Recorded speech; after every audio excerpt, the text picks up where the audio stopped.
Сәлеметсіздер ме оқушылар? Бүгін бізде кескіндеменің екінші сабағы. Сабақтың тақырыбы сәндік натюрморт. Есімізге түсірейік. Сәндік натюрморт ол натюрморттағы заттардың көлемдік пішіндері шартты қалыпқа сәндік шешімінде өзгеруі.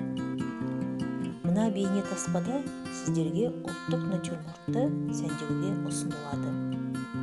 Өткен сабақта бұл натюрмортқа қарап, біз жоба суретті орындаған едік.